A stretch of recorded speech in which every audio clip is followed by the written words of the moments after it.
Good morning. Yeah, sorry, it's just a little bit later than I promised. I know I said about 9:30, so hopefully, Maria, that's not too bad for you and you're still kind of awake and not kind of too away with other people at the minute. I'm just going to do a couple of little invites again, so hang on a second.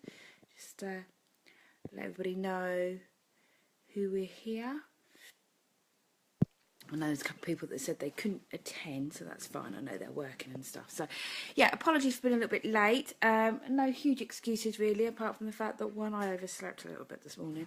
And also, when I went online to check the workbooks had been delivered and emailed fine, it turns out that the link doesn't look like it's working properly. I don't know if you guys get it okay, but I know when I click on the version that I've got, what it does is it just takes me to Canva's website for some reason. So I will just do a rerun email of that now. So give me about sort of 10 minutes or so and I will resend you the email if you are waiting for it. So just very quickly, I think yesterday's live I probably got a little bit excited, and what I'd maybe forgotten a little bit is that I had broken the workbooks down into two halves. So some of the stuff I covered yesterday is included in today's workbook. So for those of you that watched the live yesterday, you're ahead of the game. So basically what I was talking about yesterday, which is linked for today's workbook, is when we get people's opinions or feedback and the way we react to it, so and how that impacts our self-doubt. So for instance, we were talking around when people say things but what they actually mean. So I've got into a little bit more detail in the workbook today, so hopefully it makes a little bit more sense. But what I'm referring to is, say for instance, somebody, I gave you the example yesterday of when I was at work and my boss told me not to go for a job. So that's the kind of thing that we're looking at today. So I probably kind of covered the two workbooks in one Facebook Live, actually. So just being much more organised, obviously, and totally meant to do it. But yeah, it's more about kind of saying, right, okay, when somebody says, I'm not good enough, what is their intention? So what is the reason why they're saying it? And basically there are usually three reasons why people say things they say. They are saying it with good intention, they're saying it to be a bitch, and also what I want to introduce today is what we call the third party bitch. So this is when you're given some information by somebody that doesn't offend you or impact your self-doubt, and then somebody else gets hold of that information and they twist it into something that then does create some self-doubt and does start to make you feel a little bit bad about yourself. So say for instance you apply for a job and you go for the interview and it all goes really well, but unfortunately you don't get the job this time. After the interview, and the person interviewing you says, right, well, we'll give you some feedback on your performance during the interview. So they may say to you, right, there were a handful of reasons why you didn't get the position. You're not experienced enough. You know, the other person we've given the job has been doing this job before, so, you know, less training involved. But also just some feedback for you is you came across quite shy in the interview, and you need a little bit more be a bit more confident about yourself. You need to sell yourself a little bit more, things like that. Now you'll come away thinking, okay, so, you know I can be, I know my self-doubt can get in the way, and I know that sometimes I don't, sell myself particularly well because I don't like saying nice things about myself. And then you'll tell somebody else and you'll say, oh yeah, they said this, this, this and this, and then they said this. And rather than picking up on their lack of experience or the fact that the other person had more experience of the job, they will pick up on the piece of personal information that was given to you. So they'll pick up on the bit around your shyness or whatever, and they will say something along the lines of, well, I knew your shyness would get in the way. I knew that would stop you getting the job. Or you'll get something along the lines of, what, they said that? I can't believe they did that. What, and you're all right with that? You're happy with that? So what they're doing is they're taking a piece of harmless information that's been given to you that wasn't intended to create self-doubt or upset, and they twist it into something different. And they always do this because they're not nice people. Very rarely is this done with good intention. They are, I've got your back, buddy, you know, I'm there for you. But what they're doing is making you feel shit about yourselves, and it is completely intentional. And I don't like to say it, but predominantly this is more of a female thing, but there are men that do it. This is not just bitchy women. There are a lot of guys that do this as well, especially in certain industries. When it is a competitive industry, they are very likely to act like this, and it is to keep the competition where they want it.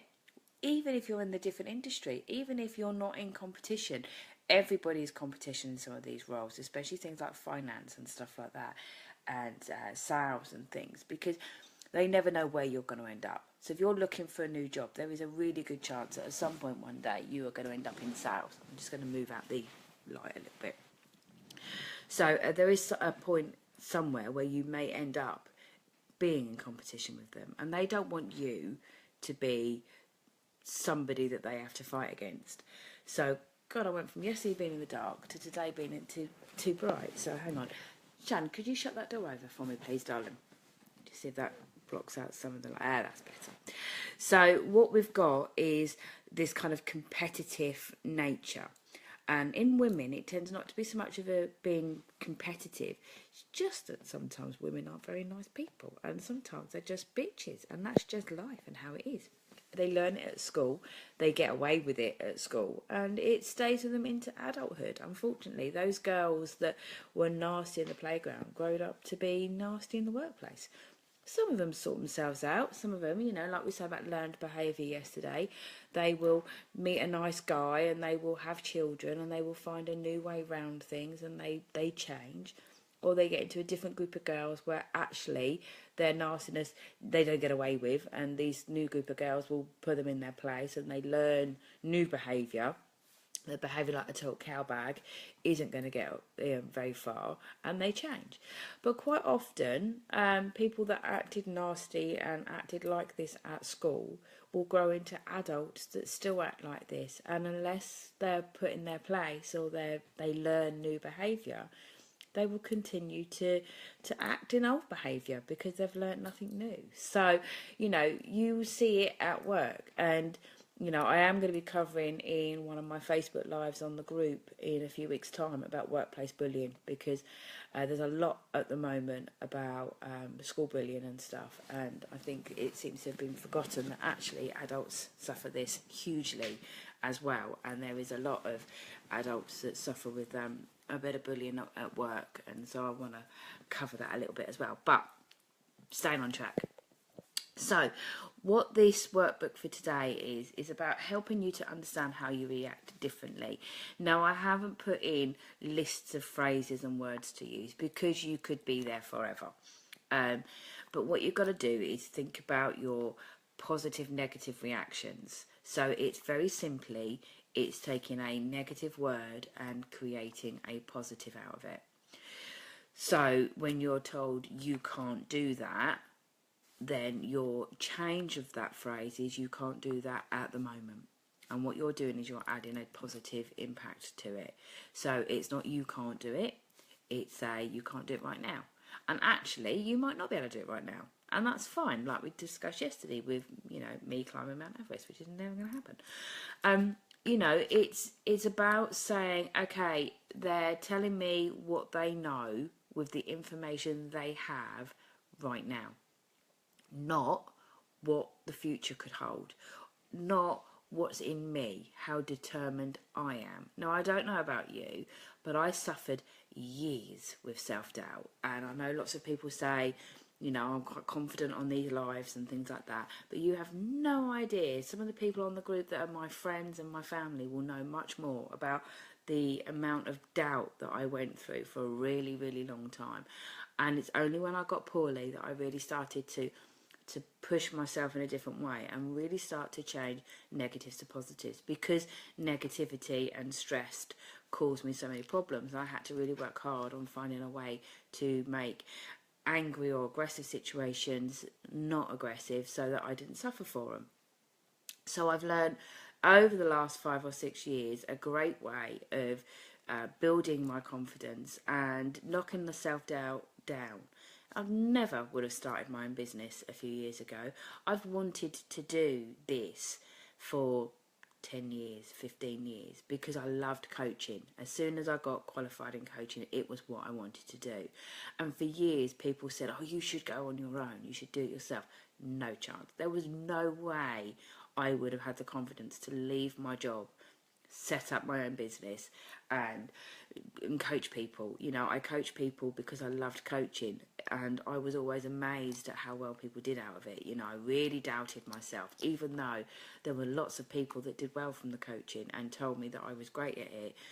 I would still kind of, yeah, well, maybe it was an easy subject. There was always a reason why it worked, and it was never because of me. Whereas now, I'm not arrogant about it.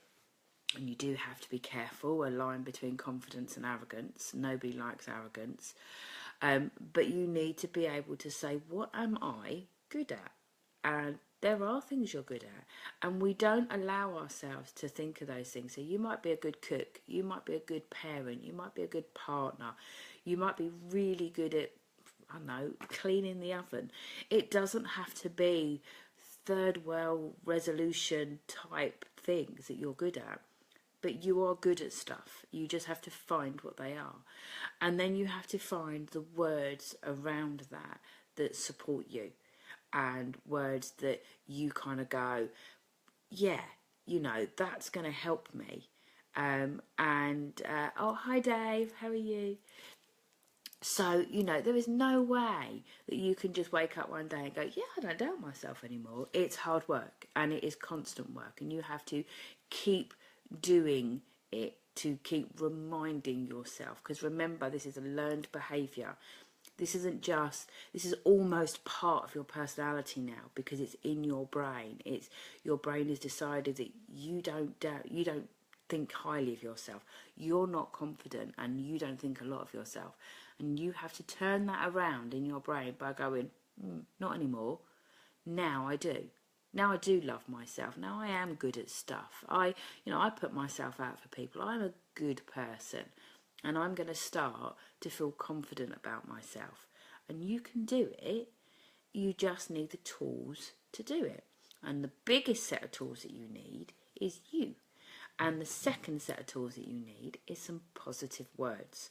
So there's an exercise in the workbook from today that I'll email you after to make sure that you get the right version. For anybody who's got the right version, that's fine, but just in case anybody else hasn't, that just has some tips, and it has a little exercise in there for you to write down what you would say. So, you know, what nice things would you say? So if somebody said to you, I had an interview and they said that I lacked confidence and I was really shy and that didn't help me. Okay, so what would you say to that person? Would you say, yeah, you are quite shy, you should probably give up and not apply for that job because you're not very good at it? No, you wouldn't, would you? You'd say, really? So they said that you're too shy. Okay, so what are you going to do to get over that? What are you going to do for next time? How are you going to, change that? And that's a coaching phrase. But even if you're not a coach, if a friend came to you and said, I've been told I can't do this, you would say, why not? Let's give it a go. Find a way around it. You would. You just don't give yourself that information because we decide that we can't do it, and we decide that the doubt is bigger. So you need to start reacting different. That's all it is. I say all. It's not easy, but that's the only piece of information you need. So when somebody says something to you, you need to react differently to it so you don't absorb it. So like that whole week of feedback we did, part of why we did that was leading into this workshop. All that learning about, what you can accept as feedback and what you can throw away and all of that all leads into self-doubt. So you have to react differently, but you have to react differently to yourself as well. So when you see an advertisement in the job section of a newspaper or at work and you go, I'd love to do that, but I can't, you need to give yourself a good slap. Not too hard, don't be mean to yourself. But you need to give yourself a good shove into reality and then look at it again and go, can I do it? Is it I can't do it right now? And I need to obtain some new information, or I need to practice something more, or I need to learn something new, or I need to go back to those workbooks from Tina and give myself a kick up the bum and build up my confidence again? Or is it I can't do the job? So if you're looking through the newspaper and there is something in there that says that Milton Keynes Hospital want a brain surgeon, okay, don't apply for the job right now. But if you really wanted that job, really wanted that job, then you go to university and you train. Simple as that. Okay, it might take you 10 years to get that job, but if that's what you want to do, that's the work involved to get you there. So that's like high level. Most people's self-doubt are just things like they don't feel like they should wear certain clothing, or they shouldn't, go out on a date and stuff. But it's exactly the same. So if you're in a new relationship and you feel that this person's too good for you, why? Why are they too good for you? What is it about them that is better than you? So do yourself a pros and cons list if you like. So is it that you think they're better looking than you? They're a 10 and you're a 4. Bollocks, sorry. Remember what we said yesterday about people's perception of them. Yeah, so to them, you may be a lot more. You give yourself a 4 because your hair's going grey and you're getting old looking. That's me. But somebody out there thinks you're bloody amazing. And there's a few people out there that think you're a bit of a troll. That's fine. That, the balance of life and all of that, it keeps it in line. Not everybody needs to walk down the street going, oh my God, he's so fit or she's so amazing. But somebody is. You just need to find the person that thinks you're the 10. Or a 5 or a 6. It doesn't matter because, let's face it doesn't really count.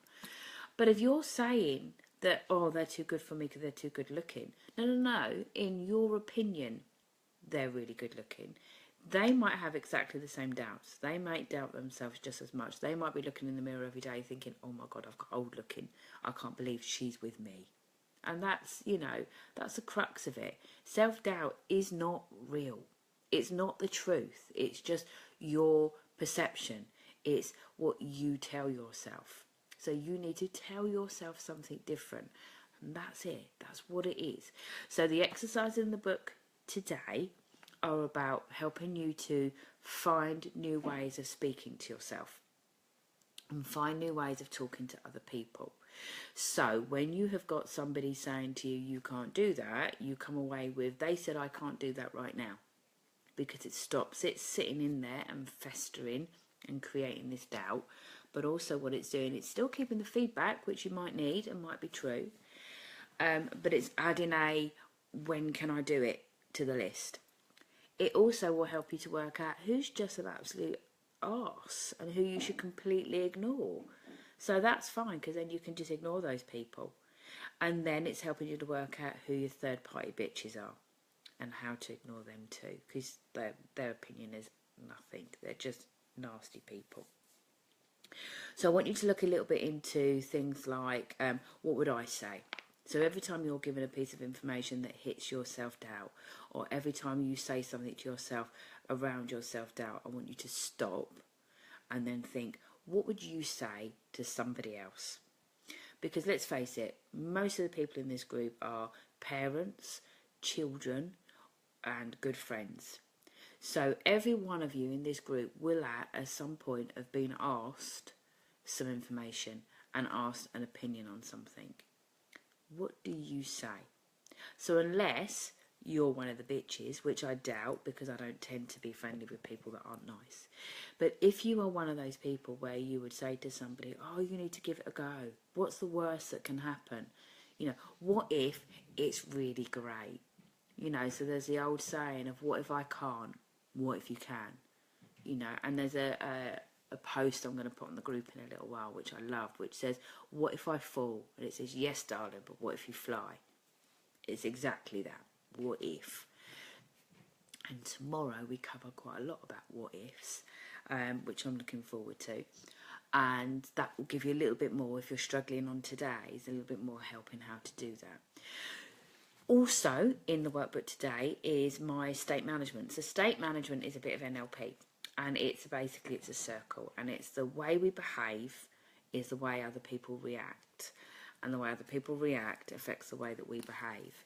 So there's two of them in there. There's one which is just what I say to myself affects the way I act.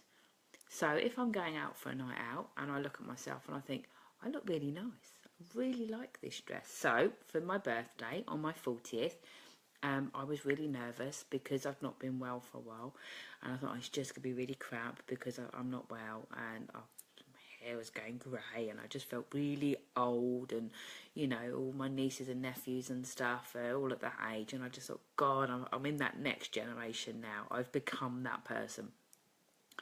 And I got a new dress for my birthday to wear for my barbecue that Chris had arranged, and I put it on and I did my hair, and I just felt really nice. And I'm not saying, oh, I was gorgeous, but I felt really nice. It was a rockabilly dress I'd wanted for years and years and years. I had my hair done rockabilly. I had bright red lipstick, which I don't wear because I just wouldn't wear anything that would attract anybody to me. God forbid. But I didn't. I had bright red nail varnish, bright red lipstick, bright red and black dress, and I just felt lovely. And I got loads of compliments on that day of people going, oh my God, you look great. Now, how much of that was because I did look great, and how much was just because I was oozing that confidence because I felt great? And I did. I felt really lovely, and I had an amazing time. And the whole time I just thought, oh, I feel really nice. If I'd had me jogging bottoms on and me big slouchy t-shirt, I might not have felt as nice. And when I don't feel particularly well, I have a really great big fat pink cardigan that I wear, which is, my I feel sorry for myself cardigan. And it doesn't help because all it's doing is I'm reinforcing the I feel sorry for myself because I'm wearing my I feel sorry for myself stuff. What I should do is, if I feel really shit, I should go and put on something that I feel nice in. But generally you don't, do you? You put your comfies on and you sit there and you feel sorry for yourself. And that's how it works. That's how your state management works.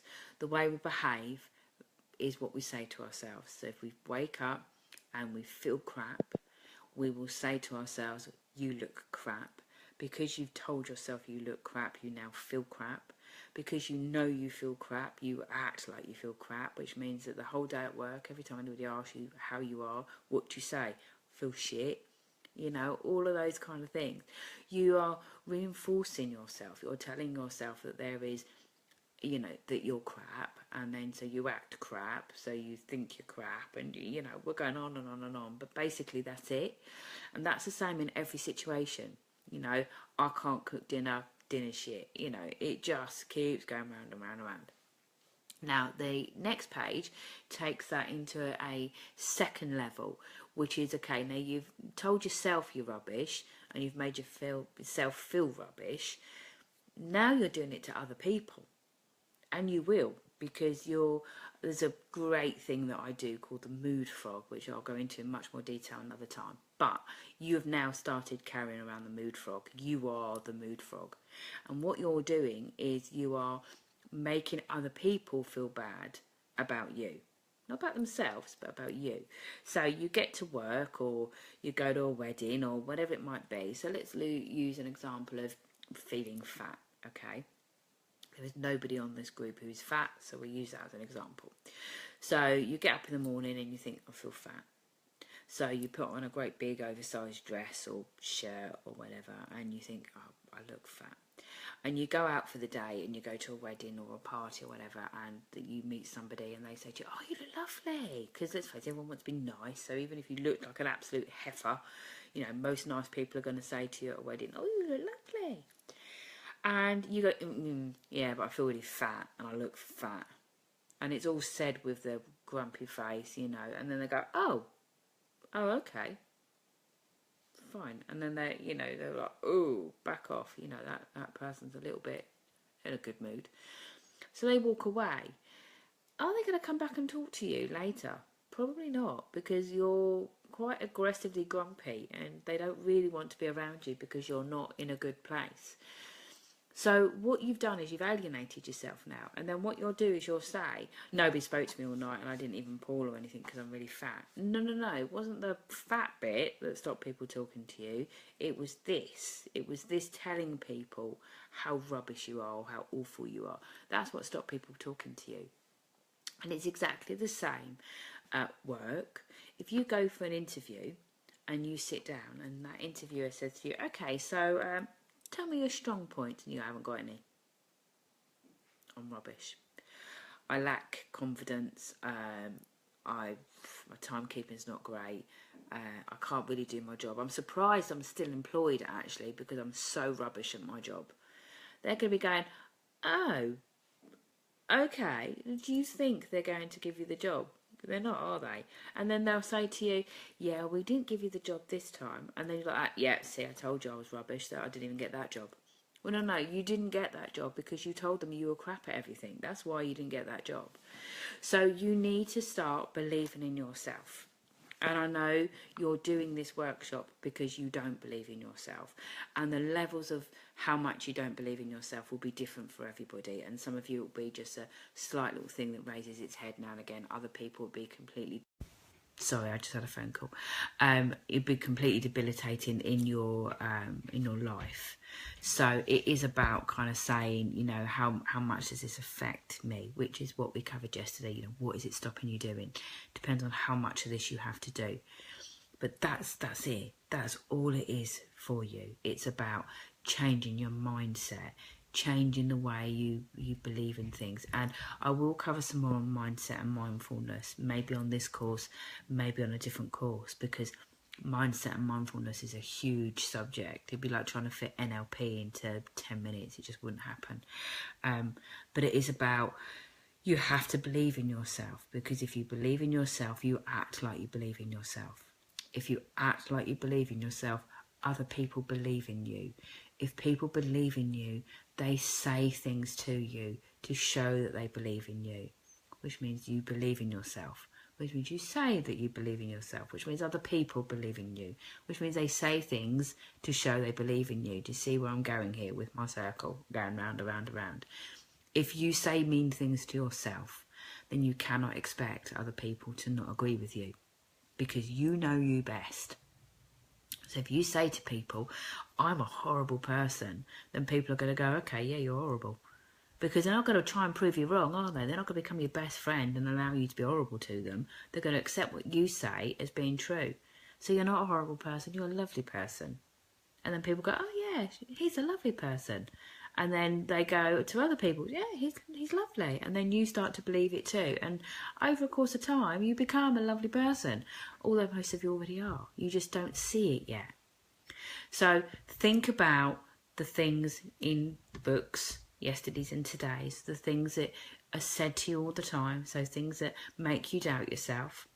And then today's book, I want you to start thinking about how you can say those differently, how you can create a different phrase book, how you can create a different vocabulary for yourself.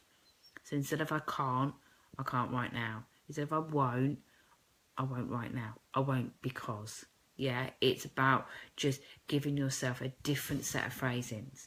And this won't work in every circumstance. You know, there are exceptions to every rule. There are some things you can't do. There are some things you're not very good at. That's okay. You don't have to be good at everything. You might be an amazing painter and decorator, but a crap driver. Okay. Now, the way you resolve that, if you really want to, is you take more lessons, you relearn, you know, you become a better driver. Or you accept you're not a great driver, but you're a great painter and decorator. Depends what you want for your job. Depends what you want out of life. If driving is something you do once in a blue moon, it doesn't matter. You know, you've got to give things scores. So all of those things that you've said to yourself, I can't do, or I'm not very good at, rate them 1 to 10. How important are they to you? You know, there are things I can't do, a lot of things I can't do. I'm crap at most things, really, that are practical. I'm not very good at drawing. I'm not very good at DIY. I mean, you know, painting. I love painting, but it's impossible for me to not go on the wall or not go on the skirting board or not go on the ceiling. I have a little bit of a shaky hand, so I'm always like this. And you know, every house that we've ever lived in where I've been involved in the painting, There's a splodge of one colour eking into the other. Now, yes, I could resolve that by using masking tape and doing it all professionally and buying all the stuff, but I don't want to do that because I don't do it enough and it isn't hugely important to me. I love painting. When I paint, I splodge it sometimes. But if someone said to me, oh, would you paint my house? No way. And that's not because I doubt myself. It's because no way I would mess it up. I would end up getting splodges on their wall and they wouldn't like it. But if actually I wanted to get into art and crafts and stuff like that, then I would just have to learn to get that bit right. And then if somebody said to me, will you paint my house? I'd be going, oh my God, yes, that's a great opportunity. So you just need to start weighing up the things that are important to you, the things that aren't, and then the things that are important to you, you need to start selling them differently to yourself. And you need to start selling yourself differently to other people. So I really want you to have a think about that today. And there's probably one of the exercises in there, you know, you may need to have a cup of tea or a beer with as well, because it is, you know, it might be a little bit taxing and you might have to really think about it a little bit, because it is about finding out why people have said things. You know, were they doing it for best intentions? Were they doing it because they weren't very nice? And there's some stuff in there about changing that into how would you say it to somebody else? You know, and one of the analogies I like is don't say anything to you that you wouldn't say to your children or your best friend. Because if you're a mum or a dad, you will know that negative thinking is terrible for young children. So if your child is in a bad way and you say something negative to them, you're going to make them doubt themselves. And we try really hard to keep our kids up there and keep them, you know, believing in themselves and uber confident. So if your kid did a drawing for you and it was meant to be a dinosaur and it looks a bit more like a duck, you know, you might say to them, oh, that's a lovely duck. And they go, no, Mum, no, Dad, it's a dinosaur. Would you go, well, then it's a shit dinosaur because it looks like a duck? You wouldn't. If you do, you shouldn't, right? So that's what you say to yourself. You know, give yourself the same love and the same support that you give your kids. Or if you don't have children, that you'd give your best friend. And that's the very simple crux of how to crawl yourself out the start of self-doubt and how to start believing in yourself. You have to love yourself. And I don't mean you need to be walking around kind of going, oh, I'm so great, I'm so wonderful. I'm not suggesting you stand in the mirror every day saying, you know, I am awesome, I am fantastic, and all of that kind of thing, because, you know, you're not there yet. But self-love is about believing in yourself, and belief is about loving yourself. So you've got to pick one and start somewhere. So that's what I wanted to talk to you about today. Tomorrow we'll be talking more about law of attraction, which is a brilliant subject that I'm really learning and love.